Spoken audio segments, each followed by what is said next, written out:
Hey, it's business coach Steve Gornson here with another business tip to help you work smarter, not harder, so you can live more life. Do you ever get frustrated with the constant interruptions from your team? If you do, stick around because I want to share with you a little strategy that can help you get more done and empower your team to make more decisions effectively. So how many times a day does someone on your team come and interrupt you with a question? Hey, do you got a minute? It probably happens a lot more than you'd like, right? So let's face it, it's never just 1 minute. It's always 4 or 5 minutes plus however long it takes for you to get back on task once you remembered, even what you were doing before you got interrupted.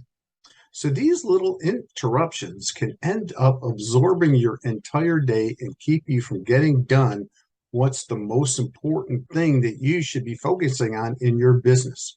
I'm going to share a strategy with you to eliminate or at least reduce the amount of time these interruptions are taking and eventually eliminate those interruptions altogether.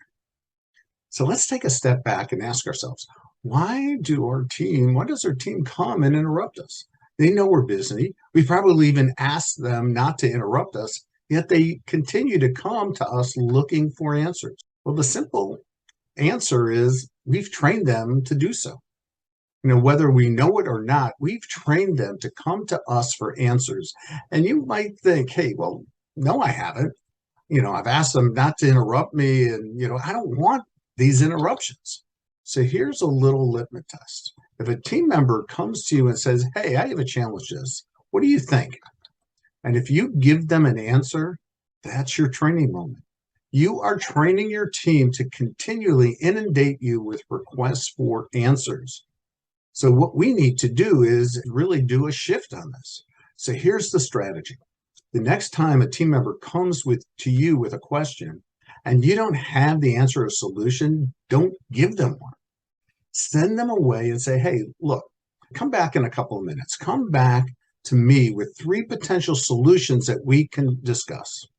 So why 3 solutions? Well, it's easy to come up with one on the spot. It's probably not going to be the best one. And then when we get to the second solution, we're starting to get those the thinking working going on, right? And then when we get to the third idea, we've actually used some creativity to come up with this third idea. So we're getting the creativity and the problem solving juices and the wheels turning. And the reason you don't want to have your team member do it right there with you is because you've got more important things to do. Then they could just go away, do the thinking, and now come back to you. Now you've got 3 potential solutions to discuss. This is way faster way of doing it. It's a faster conversation. One of those problems is probably a good idea, and you could say, hey, go with option B. Let's get it done, and off they go, and you don't have to do the thinking. So now what are you doing? You're training your team to think. You're training them to problem solve. You're also training them that the next time they come to you with a challenge, it's okay, but bring solutions to the table first, right? So, they're doing the thinking, working ahead of time, and that's where we're saving time and right at the point of interruption. Now, over time, we're going to find that your team members usually have some really good ideas and really good solutions to the challenges that they're facing. And over time, you're going to get to the point where you could say, yep, option B, option A, that sounds great, right? And eventually you're going to say, hey, you're doing a really good job with problem solving in this particular area. Next time something comes up, I want you to come up with your 3 ideas, but I want you to execute on the one idea that you think is best. See, I got your back if anything goes wrong, and as long as we're right within certain parameters.